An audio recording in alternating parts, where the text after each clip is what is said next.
Hey folks, and welcome back to yet another Swarovski collection update.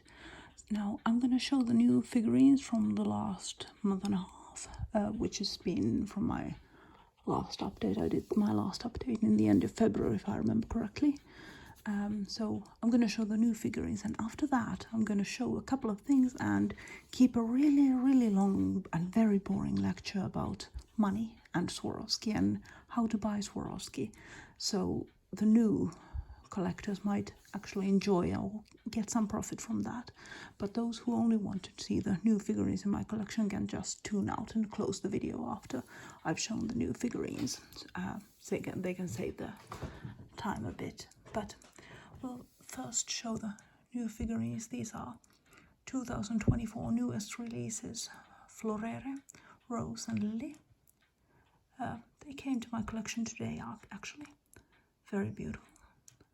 Very much love the colors and shapes. Then we have Swarovski Bebotto, which was one of the crystal paradise birds. If I remember correctly, the release and retirement years were 2002 and 2004. Once again, I'll include all the data and details on the video description so you can find your own online. I recommend eBay. So next we have the Lorikeet, Rainbow Lorikeet. This one actually was a birthday gift from my husband for my birthday in March. He's the only one who's allowed to give me gifts, and he's a great gift buyer. I love the shading on the chest of the bird. It's a beautiful piece. A bit larger piece too. Then we have one of the Swarovski crystals, the Swarovski gift with purchase figurines. This one was last year's gift with purchase, and this campaign wasn't extended to Finland, so I had to buy mine from eBay, from a seller.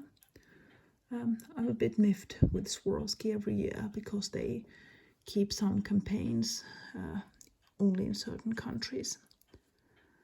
And then we have another.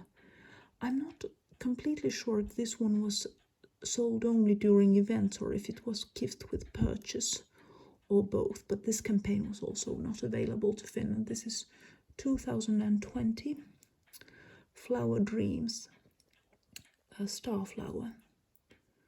So there's an aurora boreal coating on the flowers. There was also the daisy, which had been aurora boreal coated compared to the clear daisy. So I've shown that one in my full collection videos earlier. You can check it from there.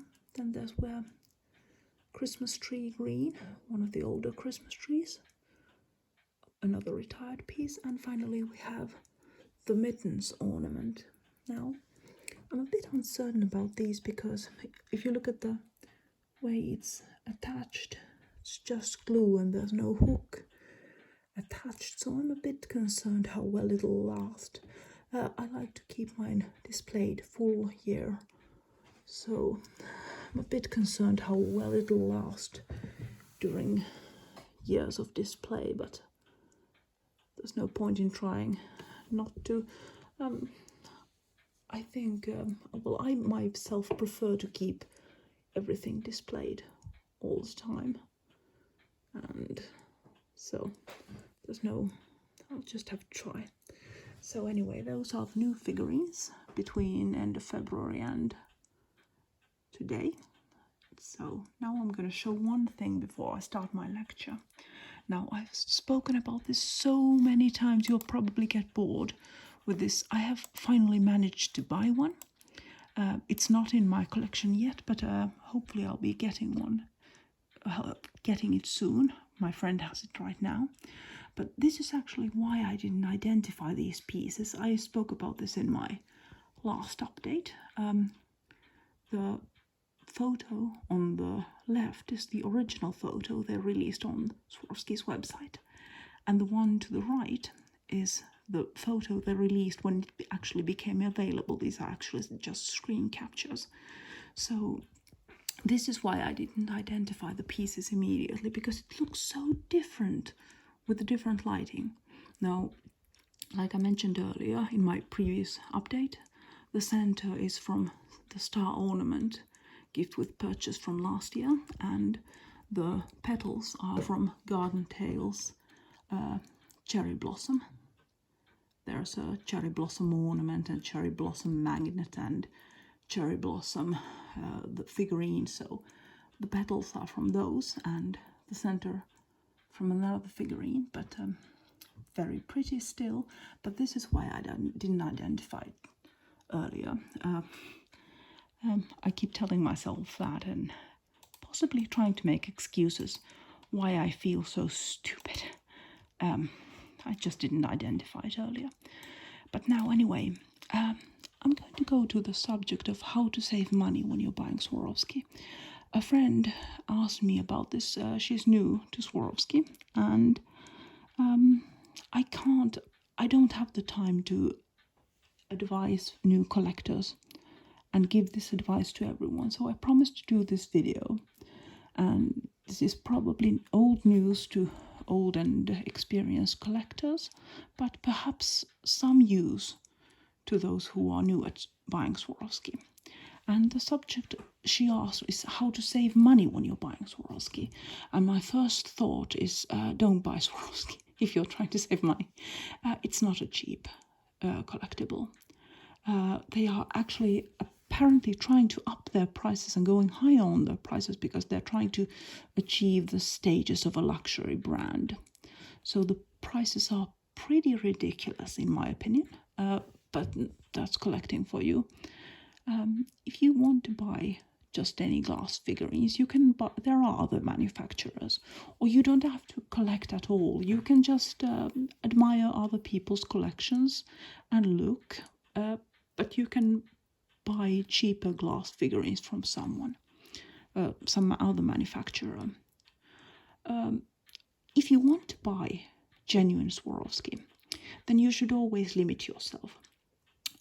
Go through a website that has a great list of whatever Swarovski has released, and check through the list and make yourself a list of what you actually want to collect. You don't have to collect everything. We don't all need this ton of stuff. We don't have the space for it, perhaps. So limit yourself. Make yourself a list of what you want to buy. You can always go and buy something else and add to your collection, or resell something from your collection. So, but I recommend first trying to limit yourself and deciding how you want to concentrate your collection on. Do you want to collect butterflies, for example, or do you want to buy flowers, or do you want to buy animals? If you want to buy cheaper figurines, you can buy the clear small retired pieces. Those are a bit cheaper than the Crystal Paradise figurines, these colored big pieces. So you can buy a lot of smaller colorless figurines for the amount that it takes to buy just one of these bigger and colored figurines. You can shop from flea markets, garage sales, rummage sales. They sometimes have some overpriced figurines, but you can make some really good finds there. Or you can buy flawed figurines. If you have less money to use, who says that your collection needs to be pristine and mint? There are people who collect repaired figurines, and there's no one single correct way of collecting things. Don't let anyone tell you that your collection must be mint and pristine. Your collection is just as valid if it's repaired or chipped figurines, and the price of a chipped figurine is minimal compared to a mint and flawless figurine. Especially if you don't care for a box and you don't care for small repairs, you can get a lot cheaper if you don't mind. If you want mint figurines, keep an eye on outlet. Swarovski's official website has an outlet and they have sales. I rarely pay the full price that Swarovski asks. There's the annual editions where there's no, they don't give discounts on that. Apparently, people who work in Swarovski's stores can get the discount, but I've never heard of anyone who doesn't work for Swarovski of getting the discount themselves. So many of the sellers on eBay get the discount, and they probably work for Swarovski or something like that. But most of these things you can get at -20, -25, -30%, especially if they go on sale when they are retired. But for example, with the Rose and the Lily, I purchased them from a local retailer. Now the local retailers, they buy Swarovski directly from Swarovski, and they pay less, and then they sell out with a small profit or decent profit. I suspect that they get -40, -50% off. I don't have any data for that. I haven't spoken to anyone who was actually involved in buying in stocks, but they get profit and they still sell it at the same price that Swarovski sells them on official website. Now, many of these retailers actually also hold discounts and campaigns, and I have noticed that those local retailers can actually hold those sales campaigns more often than Swarovski officially does. So buying with discount percentages, I recommend favoring the local retailers. So you can ask them if they would give you the casual the buyer discount if you shop exclusively from them. There's also an ethical thing for that, because if you're buying from a local retailer, then you're actually helping pay those people their wages. Swarovski has the bulk shipping center, and it's probably quite automated. And if you're buying from a local retailer, then the people who are selling the crystal to you and packaging off for you, they are actually earning their wage. And when you buy from them, you're helping pay their wage, and you're helping local employment. So please don't start shopping only online. I have a severe social phobia, and I still like buying from those local stores. I go out very rarely, but when I do, I like to go to a Swarovski retailer store, just because it helps the employment locally. For me, not in my own hometown, because this is a tiny little village, so I have to drive about 45 minutes, but it's still my local country employment, so that gives you some good feeling about buying something. It profits not only Swarovski, but your local reseller. So that's one thing. So then I have a few things I want to show you over here. I have this photo. Now, what's wrong with this photo? The seller is selling this with the description mint figurine, and there's a lot of super words about how beautiful the figurine is and blah blah blah. And I have seen 2 people commenting that the figurine is actually missing a flower. I can tell because I know the figurines. I have this figurine on my shelf, and there is indeed a flower missing from this figurine. And the seller apparently deleted the post, and deleted it because there was a comment warning people not to buy the flawed figurine, and they reposted it without the warning, and yet again full price and no mention of the flower missing.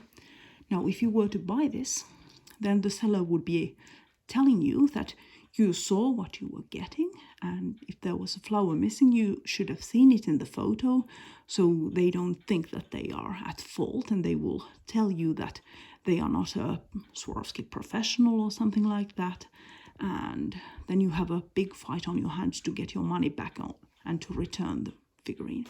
So one of your duties as a buyer is to find out what you're trying to buy.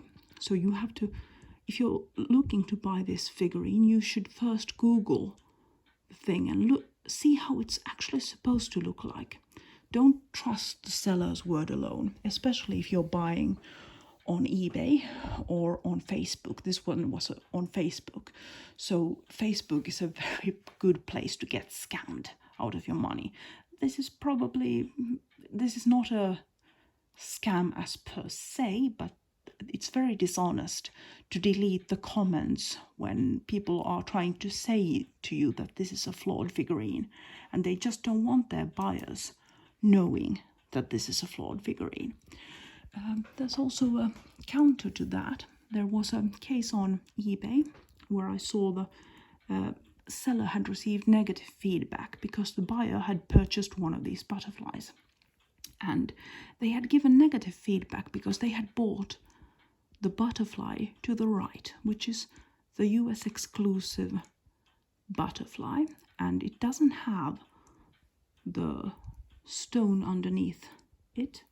And they presumed that they had received a flawed figurine, and they had given a very nasty negative to the seller who had sold a flawless item, and because they had decided that it's not their problem to find out what they're actually buying. So don't be like that buyer. Find out what you're actually buying.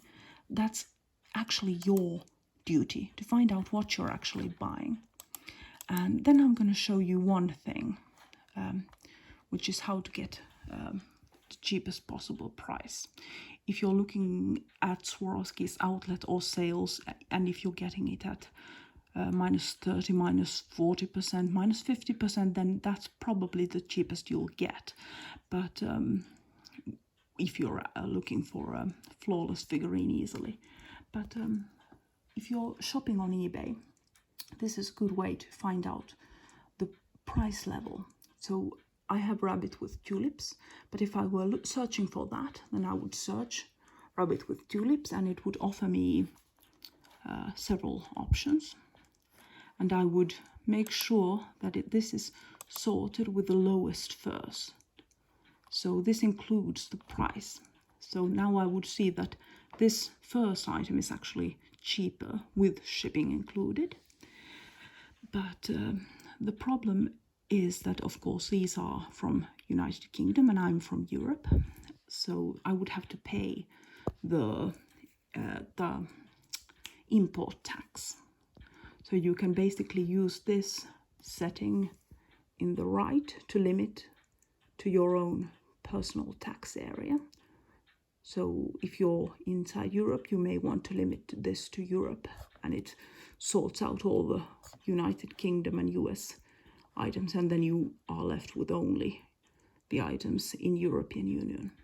But then if you want to be sure that this is the cheapest you can buy right now, but do you want to pay this amount? And you might actually want to go down here and choose sold items, and then sort here, and you can actually find out that the cheapest in the last 30 days has been 93.40 euros, and the next cheapest has been 142.91 euros, and so on. So you can now see how much cheaper these figurines have gone. You might want to check the descriptions if they have flaws in them, but that's how you can actually get a handle on how much the price level is actually, how much it should be.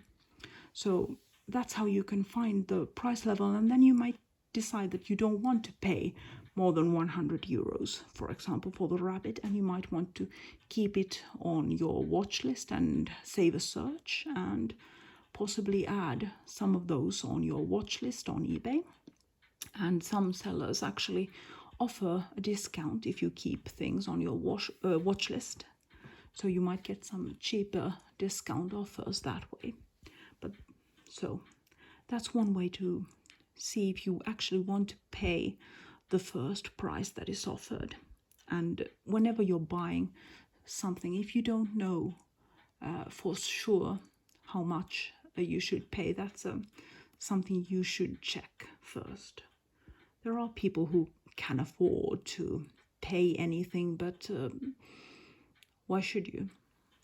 So anyway, set yourself some limits, so you can decide that I'm not paying for more than 100 euros for this rabbit, or I'm not paying for more than 140 euros for the rabbit, and then buy later when it comes available. That doesn't always work for all items, because some items just go higher, but then you won't be overpaying. You can also make a wish list and include the prices that is maximum amount to pay, and give it to those people who give you gifts. Only my husband is allowed to give me gifts, because mostly people give useless stuff, and I prefer when people give to charity compared to getting useless stuff to clutter my house. I don't need useless stuff in my house, so making a wish list for people who buy you gifts, or asking for gift cards for your local Swarovski retailer or directly to Swarovski, that's a good way of getting what you want for cheaper. And one more thing I wanted to mention was that frequently it's not too frequent, but many people ask, what is a good investment? Is Swarovski a good investment? And my answer would be no, or no, it's bloody well not. A good investment is not an item that you can easily tip over, and then suddenly this 500 or 600 euro figurine goes from 600 to 20 euros in one crack. If the cabinet falls over with this figurine, or if I fall and trip in my feet, or if a cat jumps on a shelf, this so-called investments goes from hundreds to zero in a moment. And there are people asking, what should I buy to get a good investment? And there's no telling what is a good investment.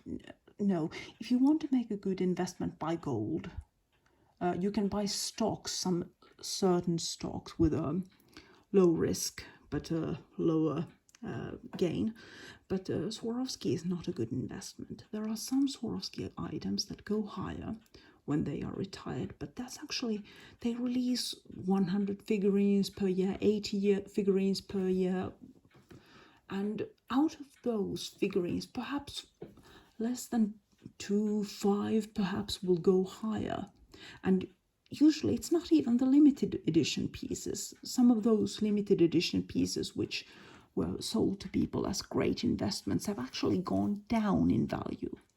Another thing that is in good investment is something that you can sell if you're in a hard time. Now, these are collectibles. These are decorations. And if the times are bad, then the times are bad probably for a lot of people. And a lot of people will be selling these collectibles, and the prices will go down, because the people who usually buy them will probably also be badly off, and they will be either selling or not buying. So a good investment is something you can sell off on a rainy day, and this is not something that you can sell off fast and securely. So basically you might be buying something that you can't sell easily or fast.